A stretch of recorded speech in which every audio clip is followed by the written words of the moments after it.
안녕하세요. 이제 저는 그 민사송법을 담당하고 있는 최영덕입니다. 오늘 그 2차 종합반 내지 2차 그 준비를 위해서 지금 우리가 그 설명회를 하고 있는데요. 우선 이제 민사송법에 대한 논의를 좀 하고, 그리고 이제 차후로 이제 우리 상표나 특허법에 대한 내용이 아마 설명이 될 겁니다. 그리고 민사송법에 대해서 우선 설명하는 이유는 일단 1차에서는 공부하지 않았던 과목이 민사송법이기 때문에 여러 가지로 여러분들이 좀 생소할 수도 있고, 또 민사송법이 얼마나 중요한지에 대해서도 한번 논의할 필요가 있기 때문에, 그래서 먼저 이제 민사송법에 대해서 얘기하도록 하겠습니다. 따로 프린트문은 준비하지 않고요. 왜냐하면 이제 대략적인 설명이 필요하고 구체적으로 공부를 해야 되기 때문에, 세부적인 내용은 우리 이제 변리사소법 홈페이지에 각각 강의 설명서들이 있고, 또 충분히 여러분들이 들은 내용들이 있기 때문에 굳이 세부적인 내용은 이제 따로 알아두시고, 일단 2차 준비를 할 때 민사송법을 어느 정도 어떤 의미에서 여러분들이 준비해야 되는지만 일단 우선 확인을 하고 준비를 하자, 이렇게 말씀드리고, 작년에 제가 홈페이지도 우리 이제 변리사소법 홈페이지도 올라와 있는데, 그냥 웃자고 하는 얘기지만 작년에 제가 2차 시험 보자마자 그 다음날 제가 답안지 올리면서 역대급으로 쉽다라고 그렇게 제가 답안지 올린 적이 있어요. 그래서 혹 다른 이제 학교 매치로 시작하는 이런 데 게시판에 보면, 매치는 한빛이죠, 그죠? 여튼 대놓고 한빛인데, 거기 게시판에 보면 얘기들이 좀 많은 것 같더라고요. 원래 전 안 보는데 누가 얘기해줘가지고, 그래서 제가 역대급으로 쉽다라고 하는 거에 대해서 매우 좀 말이 많다, 좀 그렇지 않지 않냐, 이런 반론이 좀 있었다. 그래서 욕도 하고 원래 거기 들어가 보니까 별의별 얘기들이 많더만요, 그죠? 근데 난 개인적으로 그걸 왜 보는지 솔직히 모르겠어요. 여튼 그래서 뚜껑을 열고 보니까 평균 점수가 5점 이상 올랐고요. 실질적으로 70점, 60점 넘은 게 500명이 넘었단 말이에요, 그죠? 500명이 넘었기 때문에, 예전에 보통 50점 넘은 게 통상 맥시멈 300명이었어요. 300명. 그러면 우리가 지금 1200명을 봤을 때, 여기서 지금 대략 200명 언저리에서 여기 동점자들은 합격을 해준단 말이에요, 그죠? 동점자들은 합격을 해주기 때문에, 따라서 200명에 플러스 알파하면 여기서 10분의 1, 10분의 2 정도, 이렇게 해가지고 220명이 맥시멈 이제 합격을 합니다. 그 얘기는 작년 같은 경우, 그러니까 작년 제외 평균, 민사송법 60점을 넘는, 학생들이, 수험생들이, 보통 한 300명이니까, 요 300명에서 200명이 나온다라고 이렇게 추정을 해봐도 거의 맞다는 거죠. 그 얘기는 민사송법은 무조건 60점 이상을 넘어야 합격할 수 있다, 이렇게 되는데, 이게 어떤 문제냐면, 민사송법 60점인데, 특허나 상표는 기본적으로 50점 언저리입니다. 50점에서 거의 요 안에서 왔다 갔다 하고요. 50 한 3, 4점 맞으면, 특히 작년 같은 경우는 상표법 같은 경우는 50 한 4, 5점만 맞아도 매우 우수한 성적이 되고, 특허도 마찬가지고요. 그러니까 민소법의 중요성이라는 건 다른 게 아니라, 이게 고득점 과목이라고 이미 인식이 되어 있는 상태고, 그러니까 2차 준비는 우선 민소법을 어느 정도까지 고득점을 맞아서 내가 합격할 것이냐라고 하는 이 전략을 만드는 게 가장 중요하다. 이게 일반론입니다. 그리고 일반론이고, 이거에 대해서는 통계가 이미 말을 해주고 있기 때문에 굳이 처음 들으시는 분들 위해서 제가 그 어떤 통계적인 의미를 얘기하는 거고, 이미 요 역삼동 우리 이쪽에서는 거의 정설이라고 할까요? 거의 통설에 이렇게 가깝게, 통설이 아니라 거의 판례죠, 그죠? 거의 판례이기 때문에 일단 민소법은 60점 이상 넘어야 되겠다, 이렇게 이제 생각을 하고 전략을 삼으시라. 그럴 수밖에 없다, 이렇게 이제 말씀을 드리겠습니다.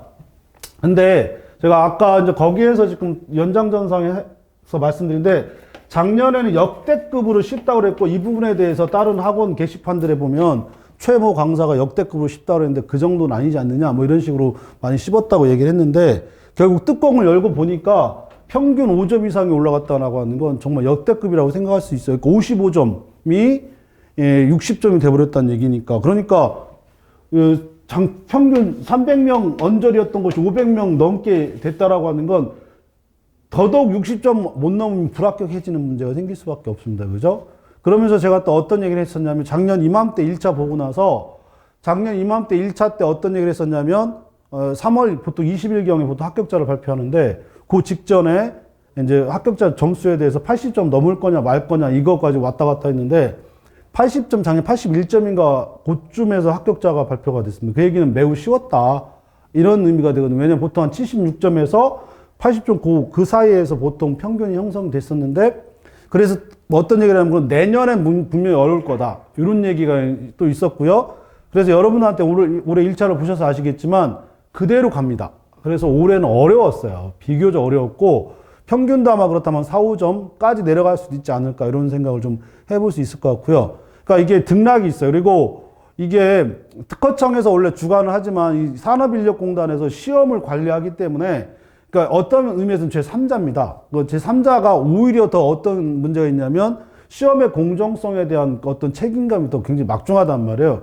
그 얘기는 시험의 등락은 그 난이도에 대해서 매우 민감할 수밖에 없어요. 옛날 특허청은 그런 게 없었거든요. 옛날 특허청에 시험 볼 때는 지들이 모여가지고, 뭐 대전에서 모여가지고, 저도 그때 이제 시험 그 검토 요원이라고 할까요? 뭐 민법에 대해서 검토, 그리고 민사소송법에서 검토 요원으로 이제 호텔에 한 2, 3일 갇혀 있는 적도 있었고 해서 제가 경험자 아는데, 별로 그렇게 완벽하게 교수들에게 전담을 해가지고, 출제 교수들한테 전담을 해가지고, 그 안에서 이제 난이도를 조절하고, 그래, 옛날 항상 어려웠어요. 근데 이제 산업인력공단 넘어오면서부터 이 등락 조절을 못하기 때문에, 그러니까 그렇게 생각하시면 됩니다. 그 전에 어려웠다면 그 다음엔 쉽고, 그 다음에 쉬웠다면 그 다음에 어렵고, 이게 본 특허청이 아닌 시험감독 혹은 시험 관리를 산업인력공단에서 하다 보니까 그 난이도를 조절을 계속 하다 보니까 이런 문제점이 생겼고, 그래서 제가 작년에도 그렇고 올해도 마찬가지인데, 일단 1차 시험은 이제 그대로 예상대로 갔고요. 작년에도 마찬가지인데, 작년에 역대급으로 쉬웠으니까 올해는 아마 역대급으로 어렵게 역대급까지는 아닌데 최소한 작년보다는 어렵게 나올 것이다. 이렇게 준비를 하면서 이제 민사소송법을 이제 예상하면서 가시라, 이런 말씀을 일단 우선 말씀드리도록 하겠습니다. 여튼 2차 준비에 있어서 민사소송법은 매우 전략적인 과목이고요. 고득점 과목이다. 이거는 거의 확정된 사실이니까 이 부분에 대해서 여러분들이 그렇게 생각하시고 가시면 될 것 같고요. 이 정도. 그래서 민사소송법에 대한 어떤 고득점 과목이라고 하는 거는 이제 그 정도에서 말씀드리도록 하고, 그 다음에 그럼 민사소송법 어떻게 준비할 것이냐, 이런 문제가 생기는데, 지금 여기서 역대급으로 쉽다 어렵다에 대한 난이도 왜 그런지에 대해서는 민사소송법 하지 않은 상태에서 제가 아무리 설명해줘도 소용이 없고, 여튼 저는 문제 나오자마자 역대급으로 쉬웠기 때문에 점수가 매우 높아질 거다, 이렇게 얘기를 했었어요. 그 직전 한 2년 전에는 역대급까지는 아닌데 매우 어려울 거다, 이렇게 거의 점수 제가 볼 때는 그 문제 나오자마자 제가 했던 것들은 거의 맞았다라고 이제 보여지는 거고, 그거는 여러분들이 우리 홈페이지에 올라가 보면 거기 저기도 옛날 그 공지사항이라든지 이런 게 찾아보면 거기 다 그 기출문제 설명이 다 되어 있으니까 한번 관심 있으면 보시고요. 그럼 올해 이제 역대급까지는 아니더라도 무조건 시험이 어렵게 나올 것이다라고 생각하시고, 그러면 민사소송법 어떻게 공부할 것이냐, 이런 문제가 생기는데, 대개 이제 커리큘럼이 기본 강의입니다. 기본 강의를 하고 그 다음에 사례 강의를 합니다. 이게 기본적으로 사례 강의까지는 거의 이제 담당 교수가 강의 형태로 하는 것이고, 그 다음부터 기초 GS라고 그래가지고 보통 120분 동안 8문제에서 10문제를 푸는 형태가 이제 2분의 1 줄입니다. 그래서 60분 동안 4문제 내지 5문제를 푸는 쪽으로 하고, 그리고 어떻게 답안지 쓸 건지에 대한, 이거 기초니까 기초 GS를 이제 하는데, 이 기초 GS라고 하는데 도대체 GS의 어원이 뭔지 제가 요 역삼동 와가지고 지금 6년째 우리 강의를 같이 여러분들 하고 있는데, 제가 이 어원을 찾으려고 막 모든 데 다 찾아봤어요. 막 도서관도 가보고 국립도서관도 가보고 없어요. 오로지 여기에서만 쓰여, 여기서만. 근데 아무 생각 없이 제가 보니까 이것이 기초 GS의 어원이 나온 게 한 2010년? 그 전쯤부터 나오기 시작하더라고요. 그러니까 학원에서 하나의 커리큘럼을 이제 장착해야 되겠죠? 다 아시는 얘기지만 뭔가 이렇게 상품을 내놔야 되는데, 그 상품 중에 하나가 이제 기초 GS고, 나름 의미는 있습니다. 근데 이 GS가 뭐냐라고 하는 부분은 제가 볼 때는 그룹 스터디 빼놓고는 없어요. 이걸 만들 수 있는 조어가. 뭐, 그레이트, 스마트, 뭐 이런 거 안 되잖아요. 그죠? 뭐 할 게 없어요. 그죠? 여튼, 그래서 기초 그룹 스터디인데, 그럼 그룹 스터디를 어떻게 할 거냐?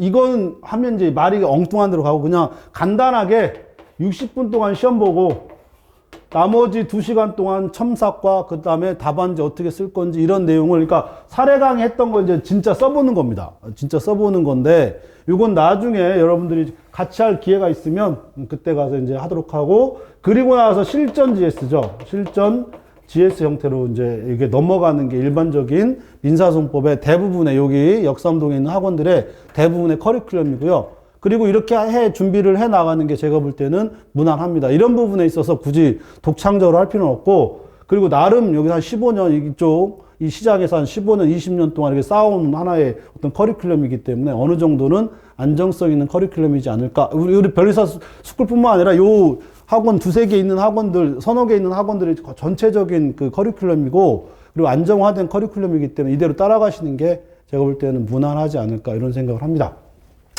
요 뒤에는 이제 강사 역량에 매우 필요하고요.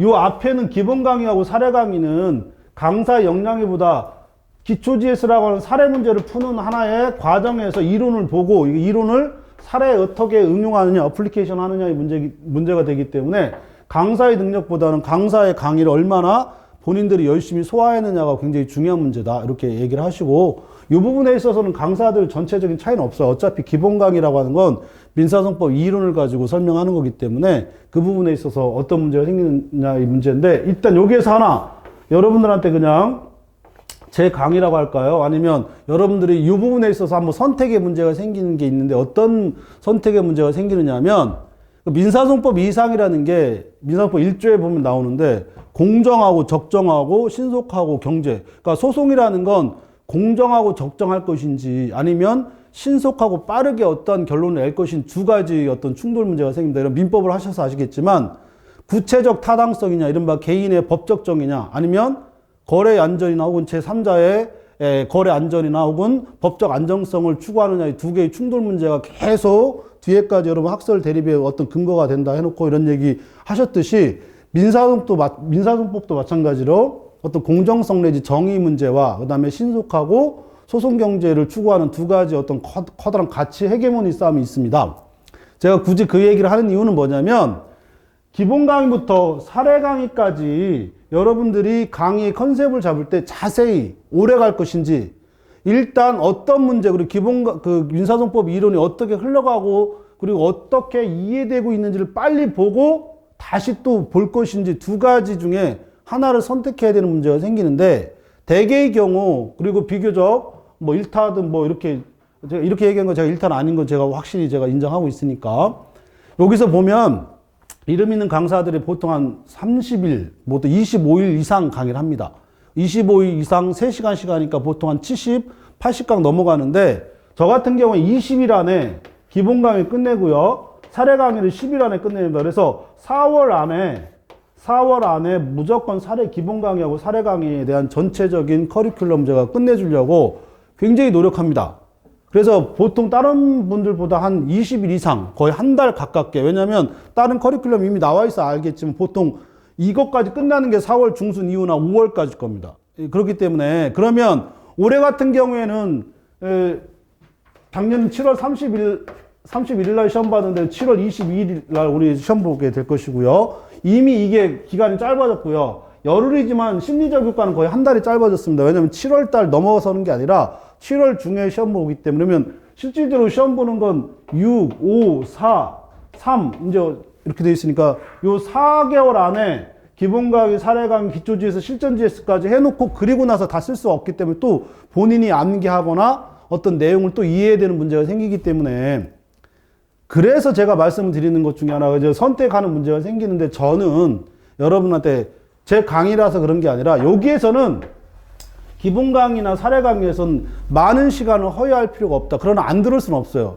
왜냐하면 간 길이기 때문에, 절차라고 하는 것은 소재기부터 판결이라고 하는 이 절차를 가는 거기 때문에 이론적인 문제보다 훨씬 더 실천적인 경험적인 문제가 좀 강합니다. 그 얘기는 이걸 빨리 돌리고 2번 돌리고, 그리고 어떤 문제가 있냐면, 시간을 인터벌을 길게 하게 되면 암기했던 것도 암기하지 못하는 문제가 있고, 다시 돌아가서 또 이해하지 못하는 문제가 생기기 때문에, 그래서 저는 일단 20일 안에 기본 강의 끝내고 사례 강의도 열흘 안에 끝내고, 왜냐면 이거 내가 푸는 거고 어떻게 푸는지만 아는 게 굉장히 중요하고, 그래서 여러분들이 이 기본 강의 선택할 때 그걸 한번 잘 생각을 해 보시고요.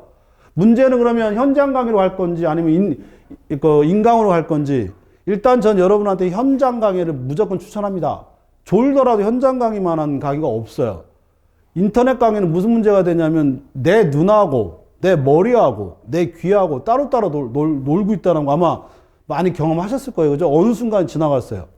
마치 같은 걸 계속 반복한다 하더라도 어차피 이상한 일이지만 저도 옛날에 그런 걸 많이 경험했고, 지나간 구간은 항상 또 지나가요.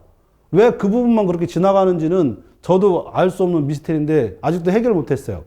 그 얘기는 인터넷 강의보다는 현장 강의가 훨씬 좋고, 그 다음에 차선책은 인터넷 강의가 되겠죠. 그죠? 그런 것들이 여러분들이 선택의 문제고, 제가 강요해서 될 문제도 아니고, 다만 확실한 것은 빨리 끝내라. 사례 강의까지 빨리 돌리고 어떻게 돌아가는지 알고, 그리고 대개 변리사를 지원하신 여러분들의 자질들이 굉장히 훌륭합니다. 그래서 기본적으로 어떻게 흐름을 파악하고 있다면 자기 자신들의 어떤 고유한 방법들을 또 이렇게 찾아낼 수 있기 때문에 빨리 보는 게 낫지 않을까, 이런 걸 제가 좀 추천하고요. 네, 그런 것들은 제 강의하고도 연결되어 있고, 저는 그래서 이쪽을 추구하고 있는데 그거는 뭐 선택의 문제다, 그렇게 생각을 하면 될 것 같습니다. 그 다음에 기초 GS나 이제 실전 GS, 여러분 특히 동차반 같은 경우에는 이게 처음 써보는 거잖아요. 이 객관식 문제는 글자 그대로 OX 문제고 찍을 수가 있단 말이에요. 그죠? 근데 이거는 찍을 수가 없어요. 왜냐하면 서술하는 문제이기 때문에 찍을 수가 없단 말이에요. 절대 불가능합니다. 일기를 쓰더라도 무슨 일기를 써야 되잖아요. 그죠? 정말이지 서술이라고 하는 건 선택의 문제가 아니에요. 그건 행위의 문제이기 때문에, 따라서 그렇다면 어떻게 이 동차반에서 빨리 서술하는 방법을 빨리 해야 되는데, 요게 이제 첨삭에 관한 문제가 생기고요. 이 첨삭에 관한 문제가 생기고, 이 첨삭은 제가 여러분들한테 뭐 몇 번 이제 이거는 어쩔 수 없어요. 경험을 해봐야 되는 거고, 그거는 나중에 혹시 저하고 나중에 경험을 하시게 되면 제가 차근차근히 여러분 쓰는 내용과 첨삭 내용, 그리고 어떻게 해야 좋은 답안이 될지에 대한 논의는 제가 우리 학교에서도 얘기했고, 우리 이제 변리사 스쿨에서도 몇 번 이런 부분에 대해서 얘기했기 때문에 그건 여러분들이 좀 경험을 해보시라, 이렇게 말씀드립니다. 요거는 시간을 들이더라도 천천히 나가셔야 됩니다. 그리고 요거는 오래 끌 일이 아니다. 일단 빨리 돌리고 빨리 내용을 파악하고, 그리고 나서 직접 써보는 데 있어서 그때 되면 이제 다시 내용을 정리할 수 있도록 하게 될 것이다. 이렇게 하고, 그렇게 여러분들이 민사소송법의 방향을 잡으시는 게 제가 볼 때는 가장 합리적인 방법이 될 것이다. 이렇게 말씀드릴 수 있을 것 같습니다. 그 다음에 이제 공부 방법에 대해서 구체적으로 뭐 나중에 이제 상담을 하게 되면 제가 말씀드릴 수도 있는데, 저는 개별적 공부 방법, 그러니까 병행 공부 방법이 가장 안 좋은 것 같아요. 그러니까 어느 날 뭐 특민상을 한꺼번에 다 간다거나 뭐 이런 게 아니라, 그러니까 사례 시험은 완벽하게 끝내고 가야지, 이걸 하루에 3과목씩 가고 이러는 수업 방법 혹은 공부 방법이 있다면 그건 한번 이 사례 시험에서는 좀 생각해 볼 필요가 있다. 이게 지향을 해봐라. 이렇게 말씀을 드리도록 하겠습니다. 어쨌거나 지금 2월, 뭐 내일 모레가 지금 거의 3월이에요. 지금 3월을 전제를 해놓고 나가는 수밖에 없어요. 그죠? 그래서 4월 중순까지, 4월까지는 무조건 끝내고, 그리고 나머지 한 달 동안 써보고, 그리고 한 달 이상의 여유를 가지고 여러분들 정리하고 사례 시험을 준비할 수 있어야만 동차반에 어떤 그 합격 가능성 내지 혹은 희망을 가지고 볼 수 있지. 안 그러면 그냥 남들이 하듯이 그냥, 왜냐하면 동차에서 합격한다는 건 매우 힘들지만 불가능한 일은 아닌 거죠. 왜냐하면 그런 일들이 종종 있으니까. 의외로 많습니다. 의외로 많고, 그런 말 중에 뭐 진정 동차반, 부진정 동차반 뭐 이런데, 그게 무슨 의미가 있어? 어차피 1차 시험 보고 그게 합격하면 그게 그분 또 내년에 또 할 거예요. 그죠? 그럴 필요는 없고요. 그리고 내년에 합격하고 한다 하더라도 그 동차반 공부할 때 기본적인 어떤 체계를 잡지 못하면 똑같은 실수는 반복하게 될 것이고요. 작년에 저한테 안 듣고 다른 강사에게 들었다가 시험 보자마자 이렇게 넘어오는 학생도 꽤 많습니다. 왜냐면 이게 안 되기 때문에, 이거 쓰는 방법이 안 되기 때문에. 이거 하다가 숨 막혀요. 심지어 6월달 갔는데도 사례 강의가 안 끝나는 강의도 있고, 이렇게 돼버리면 거의 불가능하다, 이렇게 생각하시고, 그거는 제가 여러분들 선택의 문제고 한번 깊이 있게 고민하시고 민사소송법을 준비해봐라, 이렇게 말씀드리도록 하겠습니다. 여기까지 하면 대략 민사소송법의 중요성 내지 공부 방법에 대해서 한번 말씀을 드릴 수 있는 것 같고요.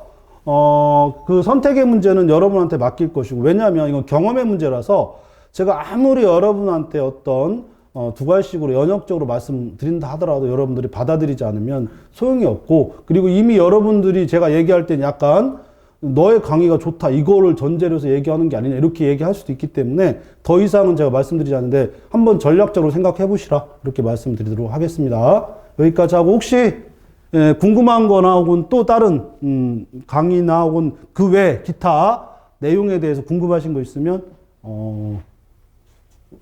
상관없습니다. 아무 편하게 질문하시면 제가 같이 생각해 보도록 하겠습니다. 혹시 질문? 기본적인 거 여쭤봐도. 예, 상관없습니다. 처음이라고 하는데 이게 서술형이잖아요. 예. 근데 개인적으로 문제 같은 걸 푼 다음에 채점 같은 거를 해보고 싶을 것 같은데. 예. 그런 걸 그냥 잘 모르는 사람이 봐도 이렇게 몇 점인지 대충 가늠할 만한 그런 방법 같은 게 있나요? 있죠. 있는데 그거를 그러니까 똑같은 얘기인데 같이 해보고 나면 방법을 알 수 있어요. 같이 해보고 이럴 때 몇 점 주고 이럴 때 몇 점 주고. 그건 제가 그 기초 GS든 실전 GS든 저는 항상 해드리거든요. 이건 몇 점 이렇게 해가지고. 그리고 작년에 뭐 동차반인데 작년에 70점 맞은 그 수험생이 있어요. 동차반인데 뭐 떨어졌어요. 상표인가 여기에서 특허인가 여기에서 점수가 좀 안 좋아가지고 꽈락인가 그래가지고 떨어졌는데 이 학생이 제가 그 동차반 실전 GS 하는데 보통 한 65점 정도 나왔어요. 65점, 66점. 그럼 제가 평균이 5점 올라갔다 그랬잖아요. 그럼 거의 맞잖아요. 보통, 그래서 제가 이제까지 이렇게 한 거 보면 제가 실전 GS증 가가지고 점수 나온 것 중에 60점 넘어가면 제가 대놓고 얘기합니다. 이 정도면 60 한 몇 점 정도 나오겠다.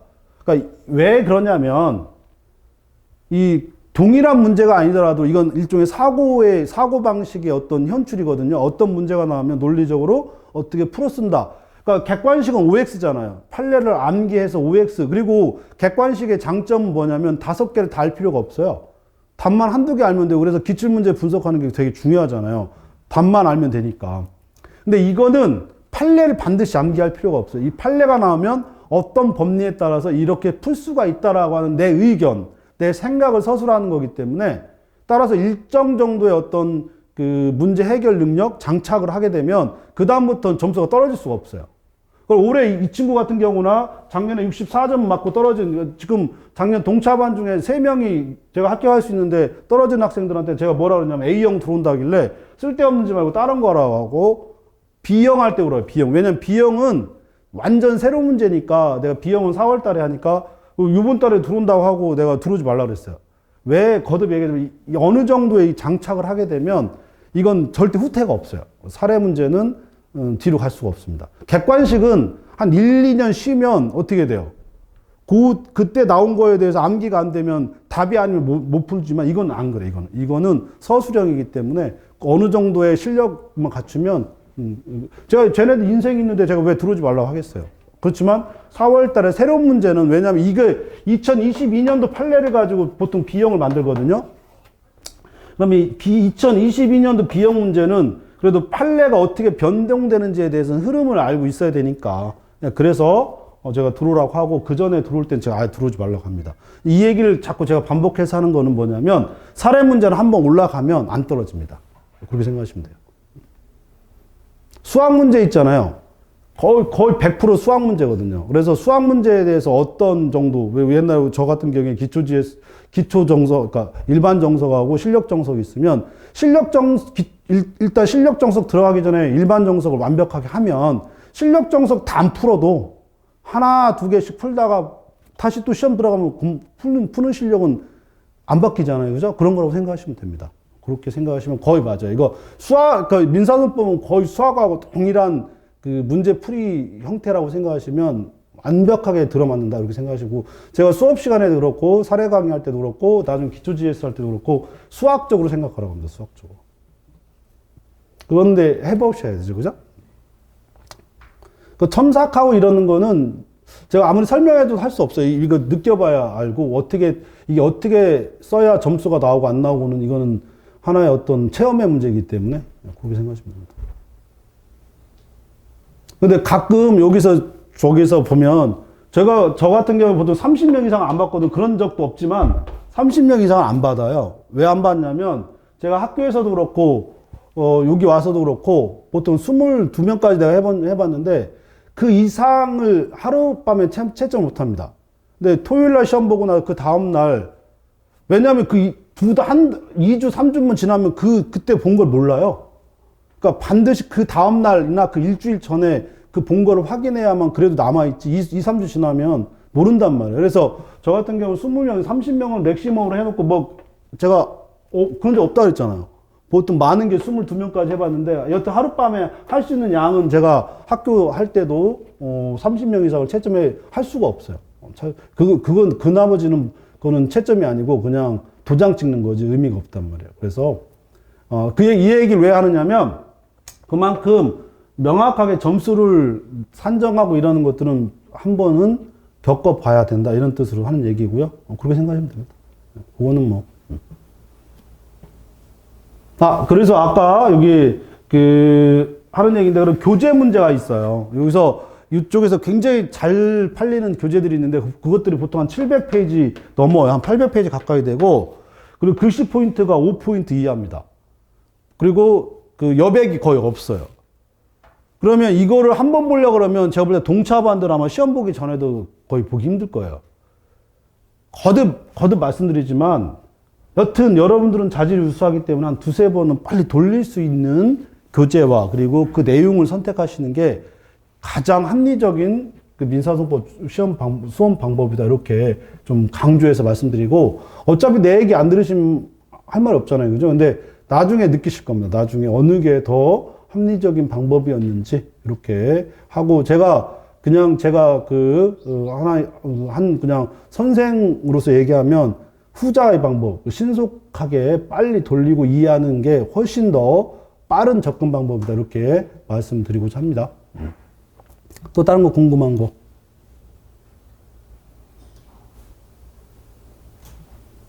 네. 제가 여기 역대급으로 쉬운 거에 대한 문제들 있잖아요. 문제. 적중률이 어떻게 되냐, 이런 얘기, 저도 하고 싶었지만, 이거는 지금 여러분한테 의미가 없어요. 그죠? 이거 아무 의미가 없고. 여튼, 제 시험 문제에서 동일한 문제 나오고 이러는 것들은 거의 혹시 아시는 분들은 물어보시면 알겠지만 굉장히 유사합니다.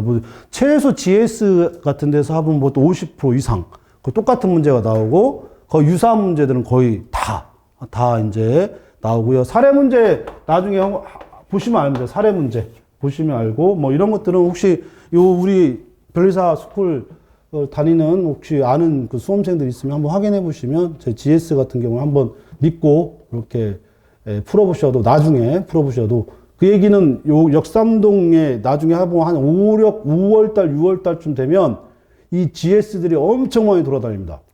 그 얘기는 제 수업 안 들어온다 하더라도 여러분들이 돌아다니는 GS를 이렇게 주워 볼 수 있단 말이에요. 그죠? 꼭 한번 보시라. 제 수업 들으라는 얘기 아니에요. 꼭 보시라고요. 그러면 나중에 수험할 때 꽤 의미가 있을 거니까 그런 정도로 하고 혹시 궁금한 거 있으면 나중에 하면 이제 메일로 물어보시면 제가 답변할 수 있는 성질 혹은 내용들이 있으면 충분히 여러분들하고 이제 편하게 메일로 왔다 갔다 하는 거니까 부담 갖지 마시고요. 궁금한 거 있으면 언제든지 질문하시고요. 민사소법에 대해서 질문하시고 여튼 민사소법은 그런 과목이다. 이런 정도로 여러분들하고 이해하고 넘어갈 수 있으면 좋을 것 같습니다. 열심히 하시고요. 올해 꼭 동차반 합격을 좀 목표로 하시고 동차반 합격을 목표로 하셔야 행여 기득할 때 제시할 때 합격할 수 있어요. 안 그러면 못합니다. 논리적으로 생각을 해보세요. 올해 그러니까 극단적으로 2차 기득 600명 동차반 600명 왜 통계적으로 그럴 수밖에 없잖아요. 그죠? 그러니까 올해 제시나 3, 4시 보는 게 600명이에요. 그 다음에 동차에서 합격하는 게 500명 정도가 돼요. 그러면 동차반을 빼놓고 기득 3시 제시만 하더라도 5, 600명인데 거기에서 200명이 나와도 지금 그 얘기는 1차를 몇 년 합격하더라도 역시 2차 합격 못 해가지고 이 시장에서 퇴출되는 학생들이 매년 확률적으로 3분의 2 이상 된다는 얘기예요. 아예 1차를 합격하는 건 뭐 얘기할 것도 없고 1차 합격하고도 이 시장에서 퇴출되고 있는 그 수험생들 중에 보통 한 3분의 2가 퇴출된다라고 볼 수밖에 없어요. 그 얘기는 동차반이라고 그래가지고 어설프게 하거나 뭐 이런 게 안 된다는 거죠. 제시에 합격하려면 오히려 동차반에 더 열심히 해야 된다는 얘기니까 시간 낭비할 시간이 없다. 이렇게 말씀드릴 수 있도록 이렇게 제가 보니까 그렇다라고 하는 것이고 한 3시, 4시 되면 붙을 것 같죠? 안 됩니다. 오히려 동차반부터 열심히 여러분들이 준비를 하고 행여 올해 1차 떨어진다 하더라도 내년에 동차를 노리는 방법으로라도 올해는 무조건 최소 민소법은 준비를 최소 한 번 정도는 들어보시고 준비를 하시는 게 훨씬 수험 전략으로는 의미가 있다. 이렇게 말씀드리겠습니다. 이제 차후로 또 궁금한 거 있으면 또 질문하시고요. 여튼 여기까지 그 대략적인 우리 그 변리사 2차 수험 전략에 대해서 특히 민사 소원법을 중심으로 저게 설명을 드렸습니다. 수고하셨습니다.